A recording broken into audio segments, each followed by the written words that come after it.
We look back at the hockey history of defining moments of European players in the NHL. This guy is part of it, and he also became the whipping boy of Don Cherry in his time in Colorado. And I think 40 years later, when we look at it in perspective, it had more to do with Cherry's casual racism against European players that were not Boston Bruins prospects than anything this guy did. If you enter the NHL and play for two different teams, and you're also a Swedish national that's done well at world events, you got to have some talent, no matter what Don Cherry says. So today we're going to be talking about the real facts of a player I consider that's been done in, or what you say, bad-mouthed by the Cherry Army, which is sort of like Donald Trump supporters, only of one mind. Of course, we're talking about Hardy Astrom. Now, Ray Hardy Astrom, born 29th March in Luleå, Sweden, played 3 seasons in the NHL for the New York Rangers and Colorado Rockies. Now, he was undrafted and eventually became a New York Ranger prospect, and was later traded to Colorado for Bill Lockheed. Now, first came to major prominence with Skellefteå, AIK, where he put in over 100 games over 3 seasons. Now, he found his way eventually to North America as a Rangers prospect, because the Rangers were signing a whole bunch of European players and players from Europe that were developed in the WHA, and his first game again was historic. He was the first European goalie to start an NHL game in the Montreal Forum, where he played for the Blue and White against the Montreal Canadiens on February 25th, 1978. If you're a Ranger fan, go on YouTube and look up the game. He played beyond this game, made some major saves against a team made up of half a team made up of Hall of Famers, and he won 6-3. Now, this win was historic as it stopped Montreal's then 28-game unbeaten streak. Now, let's put this in perspective, ladies and gentlemen. The year before, Montreal only lost 1 game at home. So a loss for Montreal at the Forum was about as rare as Don Cherry giving a compliment to a European player. Now, he had played the majority of the year with New Haven, putting up some dynamite numbers, 17-5-3. Now, Rangers that year, he was 2-2 with a 3.5 average on 240 minutes played over 4 games. Now, he went back to Sweden in 79, but eventually again was traded to the Rangers, to Colorado, for Bill Lockheed, and signed with the squad. Now, this is where it got in trouble for Hardy.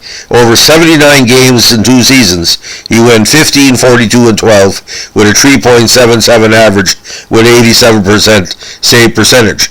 Now, Cherry was the head coach of the Rockies at the time, after Boston summarily fired him after the loss to Montreal in 79.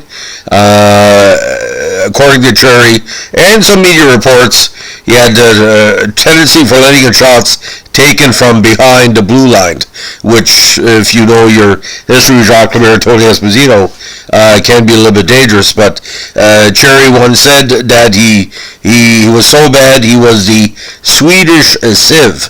Now, for people who don't know or sieve, if you don't know what the word sieve means, it means basically somebody that just lets in everything. Now, I saw Hardy Astrom play, and not the greatest goalie in the world, but not as bad as Cherry puts out. But Cherry's all hyperbole anyway. But if Cherry would have said what he said now, in 2021, he would have been fired. But back then, chicken Swede and all that. But, if someone can't play in the NHL, you don't need Don Cherry to determine that. Colorado had a terrible team. They only had really 2 strong defensemen and 8 strong forwards, so they had weakness all the time. It was only when he moved to New Jersey that we saw, a building up of a strong franchise. Now, after 2 years in Colorado, he also played in Fort Worth of the CHL, which was his home in the 82 season, where he went 12-18 and won in 35 games for the Oklahoma City Stars with a horrible 4.84 average. Now, 83, he went back to Sweden with Örebro IK of the Swedish 2 League, then the Modo, then the Tashal, SK for 2 seasons, 55 games, and again a decent goals against average around 3.25. Now, final NHL totals: 17, 44, and 12, 3.75 average on 4,445 minutes played. Now, he was a very strong internationally. He played at the Canada Cup for Sweden, where was sort of like the what do you call it? The full presentation of the great Swedish players of the late 70s, early 80s. He went 1-2 and 1 in that event and played at the Worlds for Sweden in 78. But again, the average was quite high, over 4. Now, like I said, if you belong to the Don Cherry cult, which is a lot of people, you listen to Don Cherry, but if you listen to reality, there was talent here, but it was talent unrefined. Could he play in the NHL on a regular basis? Maybe as a backup, but to put him as a number one, it's not going to work, because even though he's 6 feet tall, the Swedish goalies at the time weren't as diverse or well versed in what he called the Trechak European style. Now, did the management of Colorado put pressure on Cherry to play Astrom? Of course. I mean, only do so much. But you got to understand that Don Cherry at the time had a lot of pull within the media. And if your coach doesn't believe in you, you might as well quit, because why would you want to play for a coach that doesn't believe in you?